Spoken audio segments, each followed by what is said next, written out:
being here today. It is greatly appreciated that you're spending part of your afternoon with us today. This is Transfer Talk Tuesday, titled The Importance of Partnerships.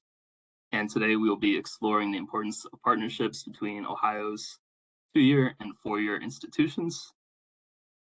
My name is Joey Derrico. I am the Assistant Director of Operations for the Ohio Articulation and Transfer Network. I am one of the 2 moderators for today's discussion alongside my OATN colleague, Brittany Kim.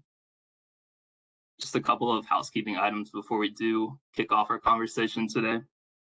This conversation will be recorded. It is currently recording now, and it will be sent out to rewatch or share with any colleagues who were not able to attend today. I also wanted to plug our Friends of OATN newsletter. This is a way to stay informed on things that OATN is up to and to hear about future upcoming Transfer Talk Tuesdays. If you're interested in being part of that newsletter, you can email transfer@highered.ohio.gov to join. I also wanted to quickly go over the format for today's conversation. We will begin with about a 15-minute topic introduction and share some associated data with that. And that will be followed by around a 20-minute panel conversation. So at this time, I am going to go ahead and introduce our panelists. Today, we are thrilled to be joined by Rick Woodfield from the Ohio Association of Community Colleges, Angie McGinnis from Owens Community College, Tony Dickens from the University of Toledo, and Zach Schmidt from Bowling Green State University. And I think at this time, I will let each of our panelists personally introduce themselves and just talk a little bit about your role at your respective institution or organization. Rick, would you like to kick us off with that? Sure, thank you. I'm Rick Woodfield, and I'm the Chief Academic Officer at OACC. So I'm a retired Chief Academic Officer from 3 different colleges here in Ohio, Rhodes State, Zane State, and I did an interim gig at Clark State.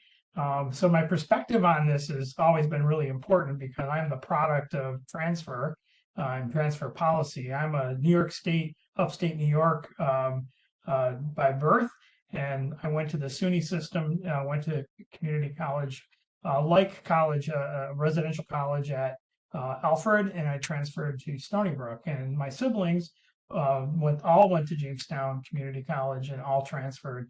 And the beauty of that piece was we all got done in 4 years, right? All of our credits transferred. When I got to Ohio 30 some years ago, there was some challenges to that same kind of process. And it is something that has been a near and dear topic to me that I get really excited about because we've made great progress in Ohio. But we have a long way to go. So we still have a lot of students that we leave unserved. That is really an important part of this conversation today. So thanks for having me. Yeah, thank you, Rick. Angie, would you like to introduce yourself next? Good afternoon, everyone. My name is Angie McGinnis, and I am the Manager of Career and Transfer Services at Owens Community College. I have been at Owens for over 23 years, 5 years in my current role. I've also worked in academic advising, admissions enrollment services, CCP, and PSO, predating the CCP program. And I'm excited to be a part of this panel today. Thank you. Thank you very much. And Zach, would you like to go next? Sure thing. Hi, everyone. My name is Zach Schmidt. I am the coordinator of transfer and international admissions at BGSU. So I get to work with both of those populations, which is great. Work a little bit with readmitted students as well. So kind of have a broad scope in that area.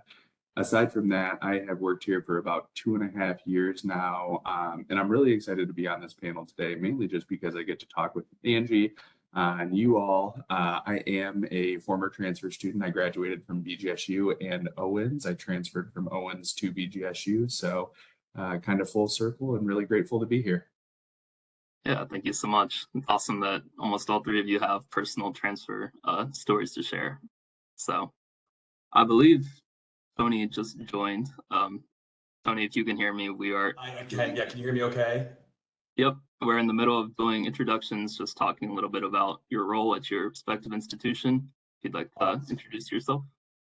Cool, I'll get the camera going in a second. Yes, I'm Tony Dickens with the University of Toledo, and I've been here, God, 4 years already in January. So yes, and I've enjoyed our relationship with Owens and students, and they're all very helpful. So I'm very glad. And thanks for inviting me, Brittany. Appreciate it. Brittany has also helped me in the past a lot too with just working at College of Business. She was just awesome to work with. I would agree. Brittany is awesome to work with. And with that, introductions out of the way, I'm going to go ahead and turn it over to Rick Woodfield, who'll be kicking us off today with a discussion about the importance of partnerships. So Rick, turn it over to you. All right, so I'm going to pull up a screen here. Are you all seeing an Excel sheet? Oh, now you should be seeing the Excel sheet. Is that what you see? Yes. We see it now. Excellent. Okay, so ODHE has been working on this topic, like I said in my intro, for a very long time. When we had state legislation that really queued us up to get after this to really serve Ohioans better. And over those 30 plus years of working on this project, we've come a long way. So what I have up here is readily available on the ODHE website. So if you want to see more about your institution and where your students are going, this data sheet is up there. And this represents students from the 22-23 academic year. So you can follow along with the progress your school is making and look at how you are comparing to others.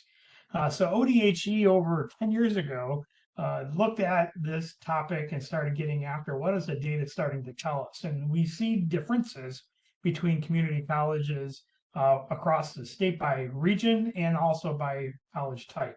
And if you remember, those of you who've been around a while, not all the community colleges had access to the AAAS transfer degree. So that was done over 10 years ago, where that degree option was added to all of our community colleges. And I'm going to talk a little bit about that when I get to the end of my discussion. So what they found was the schools that were most successful and the school partners that they were most successful were those that were located within the region. And that makes a lot of sense. That seems sort of intuitive when we think about who community college students are. They are often going to community college because it's easier for them to attend school near their own home. And also looking at they have jobs. Most of our students go part-time. There's a lot of things that make up who our students are at the community college level compared to a university student who may not be encumbered with so many family and financial responsibilities. So it makes sense to us, and we see how successful transfer is better achieved when they're attending close to home. Community college to a university in their region makes a lot of sense. So if you look at University of Cincinnati, you see Cincinnati State or UC is where their school students are going. If you look at, and we're going to hear more about Owens, their students are typically going to UT and BG. And we have representatives from those three institutions are going to share some of that insight with us. At Tri-C, their students are most likely going to Cleveland State. At University at Columbus State Community College, those students are going to OSU, and also Ohio University has a presence in Columbus, and they also have students that are going to Bowling Green. I mean, not Bowling Green, Wright State. So it makes sense when you think about regionally where those community colleges are serving students and the university partners, that make a lot of sense. So it's important for us to think about the strategies, and I know we're going to hear more about that. When we look at some other data, I'm going to stop sharing this screen. I'm going to go to my other one. And now you should be seeing a CCRC. Y'all seeing that? Okay, great. Yep. So the Community College Research Center has done a really extensive research looking at all of our states. So how is Ohio comparing to our other states in the union? And so we see right away that Ohio does lag behind national averages. So it gives us something to really be going after here as we think about all that is happening, exciting things that are happening in Ohio, with new industry sectors moving in, and a lot of discussion about where the on-ramps and off-ramps are. We all know that baccalaureate degree attainment has a real positive impact on family sustaining wages and overall lifetime career earnings. So it's an important part of all of our goals, whether a student starts off with us thinking about working at Intel and looking for a short-term certificate, that we are creating pathways that are really understood by our students, understood by our community, and allow a student to continue to add degree attainment to their career along the way. So as we talk about these pathways, we have to think about our own community colleges as part of that solution building, right? And ourselves. So if we are working with workforce students who get started at our institution and get a skill set to go off to work, how are we making sure that all that work is translating into credit and degree attainment? So their great effort is being done by a lot of folks, spearheaded out of ODHE, on even looking at credit transfer from non-credit bearing learning. So how are all Ohioans getting credit for the learning that they're obtaining, whether it's work-based learning, military-based learning, learning that they're doing at a career center? All of those opportunities need to be translated into a potential pathway to encourage students to not have to start from zero, that they actually have credit for the materials that they've already learned, and then moving forward, moving that into a possible associate degree, and then of course moving from the associate degree into baccalaureate degrees. And we have more and more options available. We have baccalaureate degrees now available at community colleges. So really looking at how we could be strategic across all of our institutions and sectors to really advance the workers in Ohio. This is really an important workforce issue, and there is really no room for us to be competitive anymore. We have to collaborate better and really think about how we're building these pathways. I know a lot of work that you're all doing is in that realm. I'm probably speaking to the choir as I say this, but we all have to be important advocates for this whole notion that we are in this together, that the community colleges and career centers and universities play an important role of building that workforce in Ohio. So when I look at the CCRC, it gives us data, and I'm going to put in the chat this link so you don't have to try to copy that down. You'll have that access to it. So if you want to look at how Ohio compares where you are, so if you're in Southeast Ohio, you want to see how Ohio is doing compared to West Virginia, or any of our border states, you can actually drop that in and really get a sense of it. And again, what are all the different phenomena? So you see in the lower left side of that slide, we do show great progress going forward. So Ohio is improving on this all the time. No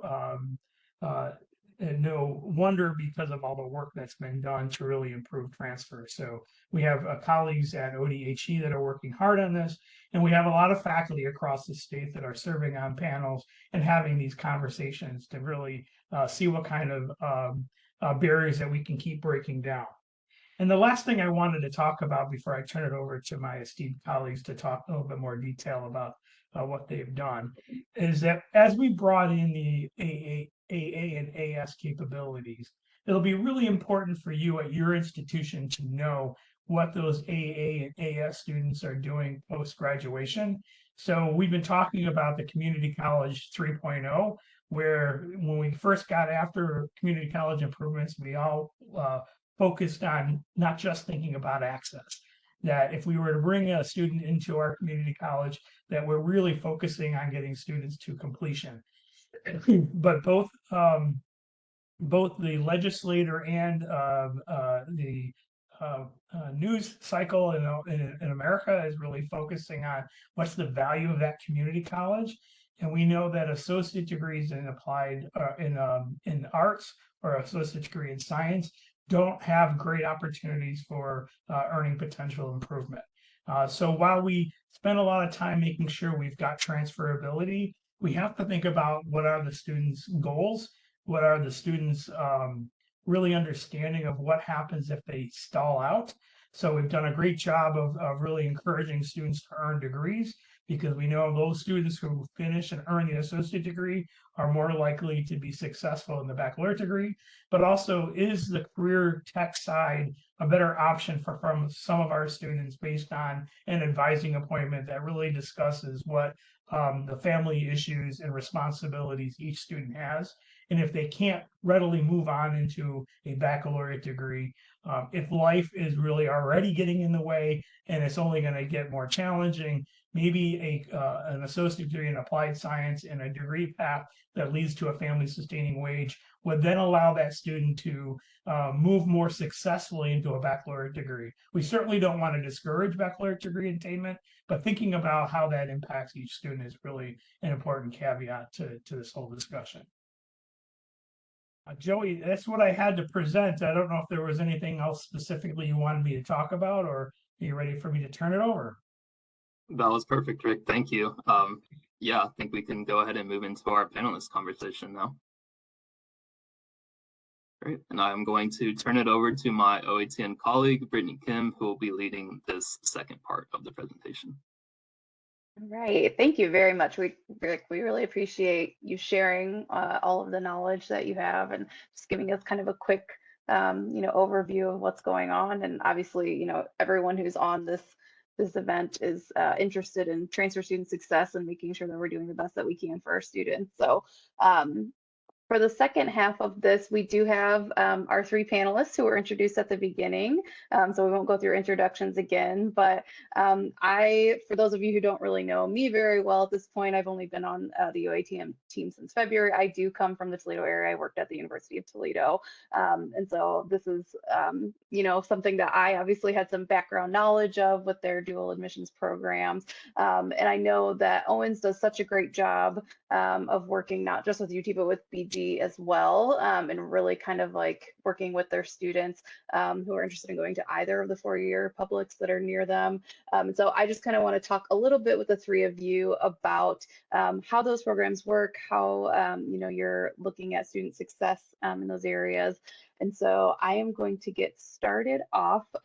Angie, can you please just give everyone a brief explanation of how the Rocket Express and the Falcon Express programs work from the Owens point of view? And then I'll have Tony and Zach give a little bit of perspective from the four-year as well. Yes, thank you, Brittany.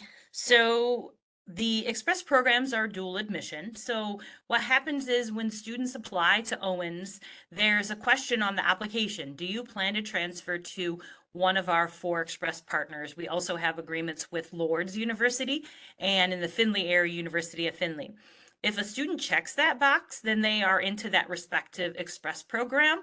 And Owens will then send that student's contact information, some demographic information to that respective institution. And then the other thing that we do at the end of every semester is we will automatically send the student's transcript to their Express school. And that's something the student doesn't have to request, and it helps to get the student connected to the four-year school. And maybe their transcripts are evaluated, or at least they're on file to be evaluated. And it helps to start making the connection and the bridge. And of course, we're recommending students to reach out to the transfer partners at each school to start the dialogue. But that's kind of how we get the Express program started. Great, thank you. Tony, did you want to give a little perspective from UT's point of view? Yeah, sure. Thanks, Brittany. So with the Rocket Express requirements, there is no GPA requirement. Anybody at Owens can join. We just don't let students join if they've been to UT before. Sometimes students want to take time off and go to Owens and take some core classes and then come back to UT. But again, just to reiterate what she said, I love it because we get those transcripts at the end of every semester, and then I can help students with the classes they've been taking, make sure they're on the right track. After their first semester, they are able to log into their MyUT portal so they can see the degree audit. And honestly, they do have some difficulty understanding it. They always reach out to me, but that's a big help too, making sure that we get the to see if they're doing okay. Yeah, we get the files every month. I think one of the biggest things for us is that, you know, BG can talk too, but UT and BG have cubicles there, and I'm there every week. And that is so crucial to me to be there and make those appointments and see them in person. It's not like, oh, we have a table, you know, once a semester or twice a semester. To be there and to make sure they're on the right track to transferring over, it's very, very good for all of us. And I'm very happy that Owens has always been gracious. We want to try something different there. Thank you, Zach. Yeah, similar to both of their comments, we do have some caveats with our admissions criteria. So you can't have been a CCP student before, but that's really it. When students are coming in from Owens Community College, all we require is a 2.0 GPA. But aside from that, those students that do indicate Falcon Express as an interested program, we connect with them right away. We have a lot of communication systems set up to make sure that from the moment that they indicate that they're interested in that program, they're hearing from us. Because I agree with Tony. The more intentional contacts that we have with these individuals, the more times that we're able to talk to them and guide them through this process, the better, in my opinion, because no one likes to feel like they are in a non-transparent system that they can't really navigate because they don't know the next step. So similar to Tony, I would just reiterate that we try to make those intentional contacts with students, and that really just goes back to those files that were sent over or are sent over monthly, and then also at the end of each semester, because really what we do with that data is we give transfer students what they want. I think everyone on this call probably knows that a transfer student's number one question is, how will my credits transfer? That gives us the ability to have those conversations with that student and give them an accurate picture of where they're at in relation to a BGSU degree program, while also assisting them with taking more classes at Owens, so that way they're maximizing their time. Great, thank you. So Angie, you mentioned obviously when students apply to Owens, they are able to select that option on their application if they're interested in one of those programs. But what about the students that don't select that because maybe they don't know what it is or they're not sure what they want to do when they apply? Is there anything that Owens does to kind of direct students into those programs after they've already been admitted? Yes. So when students are meeting with either admissions or career and transfer services or an academic advisor, and they're expressing an interest to transfer, and if they know they want to go to one of our Express program partners, then we're going to direct them to fill out a form on their student portal. So they have that opportunity at any time to say, hey, I want to opt in to this Express program, just the same way they could have done it on the application. You know, one of the things that we really emphasize is that planning for transfer starts in your first semester. So many students think, well, I'm not transferring for 2 years or 3 years. I don't need to do this now. And I tell them, no, that's wrong. You do.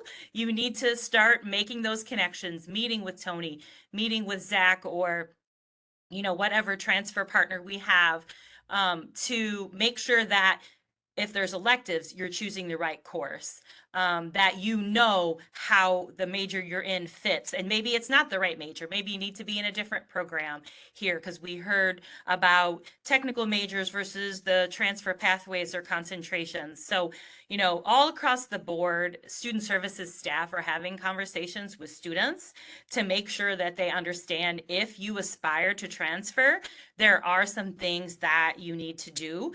We also host transfer fairs every fall and spring at Owens on both of our campuses. So that's another opportunity for students to connect with our transfer partners and hopefully start to prepare for what comes next after they leave us. Great, thank you.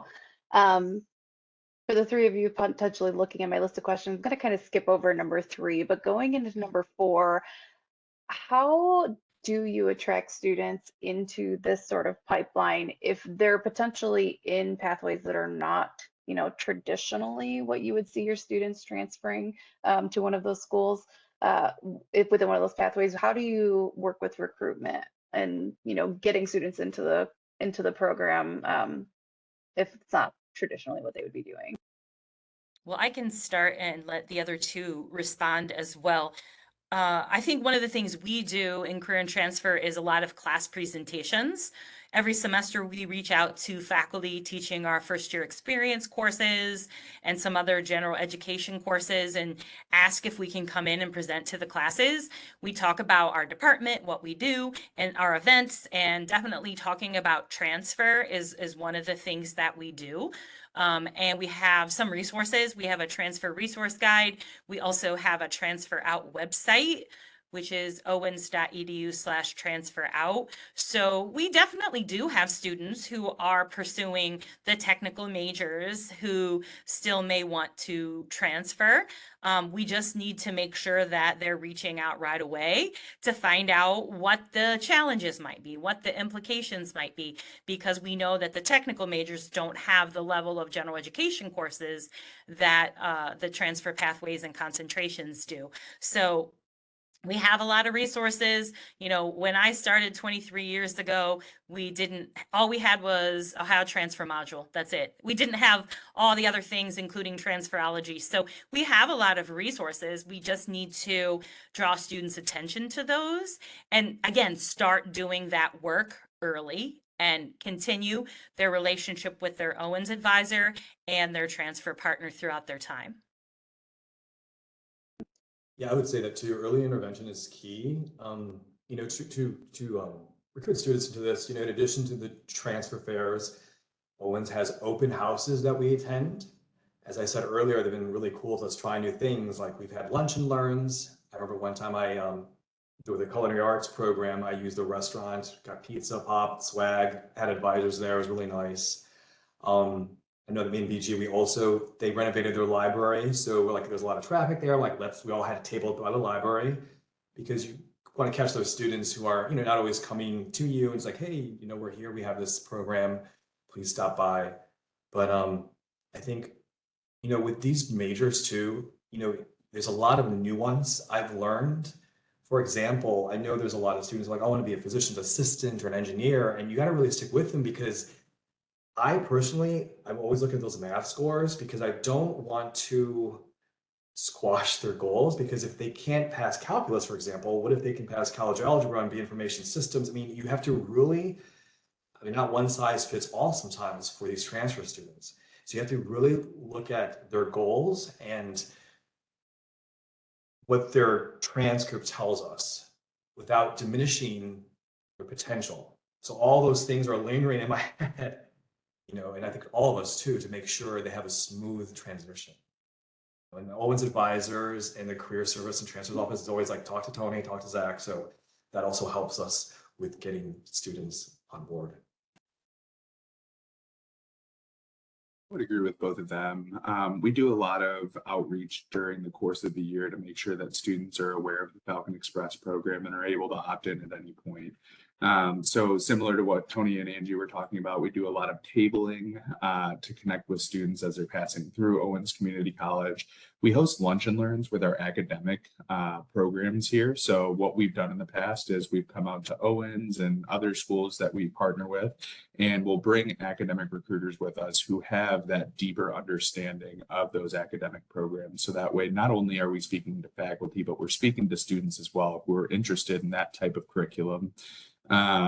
And we also host Falcon Express Days to allow students to learn more about the program and feel comfortable entering into it before they are a Falcon Express student. Aside from that, we really love transfer fairs. Owens has a couple of great ones. One in particular has a chili cook-off that we are very fond of. So huge props to them for keeping it creative with our students, because I think those things really draw people out. Great, thank you. So you guys have talked a little bit, both Tony and Zach, about being able to see transcripts and things like that. Are there other resources that are provided to Owens students, though, that are in these programs before they've actually transferred? Like, how do they get connected with professionals at the four-year institution and things like that, what might be available to them since they are part of those express programs. So I can speak for. Go for a sec. Yeah, go ahead. So I can just speak from the BG perspective.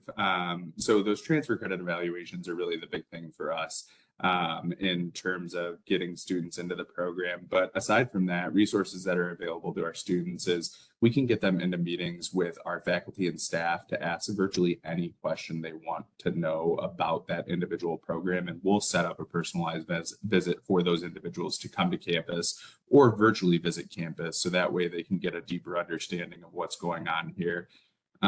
Besides that, from the moment a student applies to Owens and indicates Falcon Express on their application, we're notified of that, and they automatically have a transfer specialist assigned to them who is there to basically hold their hand throughout the entire process until they either graduate or leave that two-year institution. But aside from the traditional things that are being offered to Falcon Express students, one thing that BGSU tried to do within this last year is really optimize our transfer website to be more friendly to our transfer students. What I found in my experience over the last 2 years is a lot of institutions have a lot of information on those websites that aren't necessarily helpful in guiding students in getting what they need from the actual website. So we've intentionally gone in there and taken out that bulk stuff that might not necessarily have a lot of purpose and really tried to build a transfer friendly website that students can log into and know exactly what they need to do to move forward. Yeah, and for us at UT, I would say like you consider me like this first line of contact, transfer specialist, and after being here for a little bit now, like of course, business transfer pathways, psychology, concentration, education, et cetera, you start learning those classes by heart and the core. You can also look at a transcript and see kind of what's missing. It's kind of fascinating. It's like what's missing. But then sometimes students, a lot of I've had a student one time go to like 5 different schools and I'm like, okay, now it's beyond me because this is a higher level class. So I will always reach out to our academic advisors within our colleges. And then if that student has a lot more questions about a higher level 3,000, 4,000 level class or internship or things, then the academic advisors at different colleges are very, very happy to respond. I pass on that contact info. So we like that first layer followed by academic advisors, and they help a lot. They really, truly. Sometimes when I message them like, hey, can you help me? And sometimes even when I'm with appointments, they're so quick that I can get that answer while the appointment's continuing. So I'm very grateful. And on that note, can any of the three of you or all three of you just speak a little bit to the importance of relationships between the professional staff at the institutions? You've already obviously kind of mentioned, different ways that you guys communicate, but how important is it for those relationships to be strong in order to make a program like this work? And how do you kind of share those responsibilities to help the students? Well, I'll start with that one. And all I can say is the relationships are crucial. You can't do this without the collaboration and the cooperation. It isn't a competition anymore. BG, UT, maybe on the football field, but when they're in our office, their cubicles are right next to each other and they're talking to each other and they're talking to us.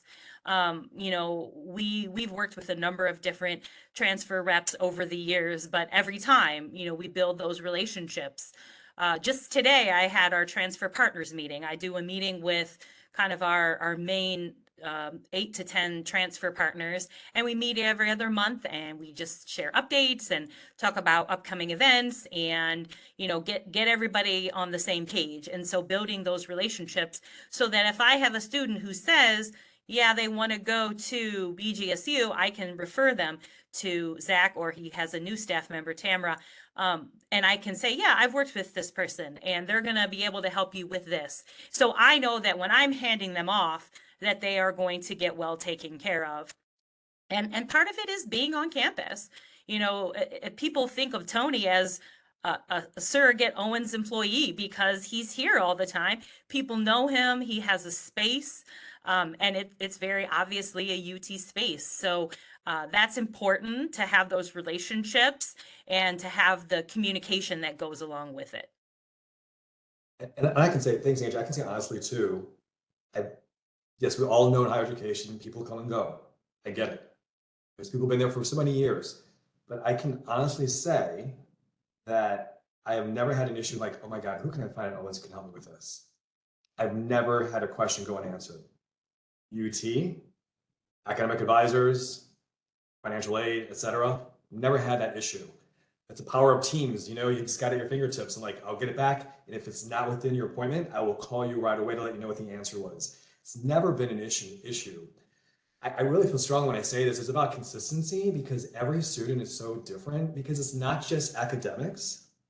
This is a whole nother panel, but it's also their personal lives with mental health issues.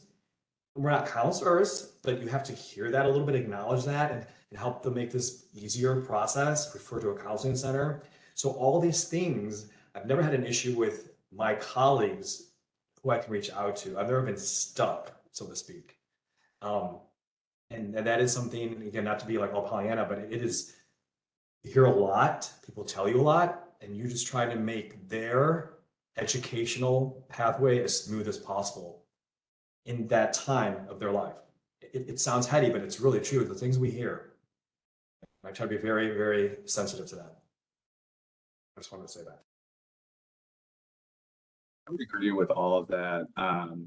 First and foremost, I think our relationships with the community colleges, specifically Owens in this case, are crucial in making sure that students have someone that they can talk to. And if that individual doesn't have the answer, that individual can go out and have that pre-existing relationship with the individual at the other institution to figure out what that answer is. So I've always really appreciated that about our partnerships. We work with a lot of great people at all of these institutions. Owens, I communicate mostly with Angie and Jill Gentry. Both of them are fantastic in terms of getting us into contact with students and also making sure the data we need to better assist them is over to us. And they do it in an incredibly efficient manner. But even then, I would even go as far to say I consider Tony a partner because there are days where we're not at Owens or he's not at Owens, and we'll have students stop by and taking those notes down. I know that Tony's done it for me before and letting us know who those students are. And then also in situations where we might not have a program that student is looking for, we've partnered in those types of ways before. And I think that those types of intentional relationships between four-year partners, but also 2- and 4-year partners are incredibly crucial in terms of getting students the answers and support that they need. Yeah, because if I get another aviation or architecture, I'm like, gotta talk to BG. We don't have planes here. So it works. That's great. And that's part of why, obviously, we asked the three of you to join us because I know that relationship is very strong, which is, like you said, on the football field, maybe not so much, but when you're working with transfer students, obviously it's kind of one big team. So before we get finished up here, we have about 5 more minutes. Angie, could you maybe give a little bit of advice to any of the people on this call who are from 2-year institutions who are maybe looking to form stronger relationships with the 4-year institutions around them? Is there anybody kind of at Owens that you've found to help you champion this work, like if you needed that? Then obviously, Zach and Tony, feel free to share your perspective as well. Well, I can't take credit for our agreements because those were happening at the highest levels. And then we saw, things sort of delegated down to us to do the work with the students. So, if you're someone who is an advisor and you would like to see more partnerships, talk to your supervisor, talk to your VP of student affairs, take it to whatever level can actually start that conversation, because if you want buy-in, you have to have your upper level senior administration to be bought into it. And I think the landscape is right. We've come a long way with transfer because we know most students are going to end up with more than one college on their transcripts, whether it be through CCP or dual admissions or just, moving from place to place. So, get that commitment from the administration, but then you also need to have the commitment at different levels. So, your financial aid folks need to talk to each other at both schools, and your directors of admissions. So you have to make those connecting points all along the way, because there are going to be various offices involved. Our registrar's office is very involved in this process. So, seeking out people who have the ability and the influence, but sharing with them any of the data and information that you do have. And there's a lot of good data out there, as we saw today, and kind of, plant that little seed and keep watering it until it grows into something you can be really proud of. And I would say that this is something that we all should know, but sometimes not to diminish the goals of the student. I can tell you how many people want to be engineers or want to be doctors, but if they can't go to medical school, not to diminish whether it's conscious or unconscious that you're doing that, because they could make significant impact in healthcare and have a good lifestyle, make a huge impact. And that's what I always think about, like, okay, so they're not going to get past calculus, but let's try this program, because you don't want to dissuade them. I mean, that is something I see a lot, but you can kind of just tell them when they're kind of bummed to show you the transcript or it's not going well, because there's a major and there's a role for them in a unique field, and sometimes with those technical programs, we have a couple of degree completion programs here that will take those technical classes, and they'll put individualized studies and bachelor's of applied organizational technology that'll help take all those credits to it, so they can finish and feel good about what they're doing. Yeah.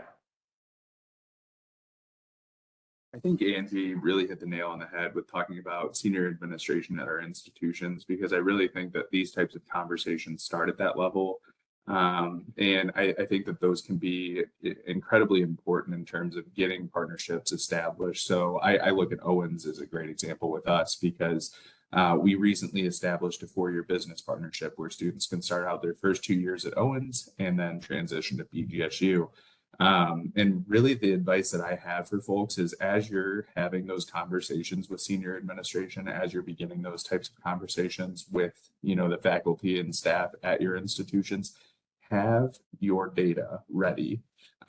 Because that is really how we've sold pretty much anything that we wanted to do and build upon, is just having accurate data and being able to say, no, look, right here, there's an opportunity, there's a potential to help these students, so long as we actually establish this partnership. And I think that if you do that, if you can collect that data, the partnership follows. All right. Any last thoughts from anyone that you wanted to share?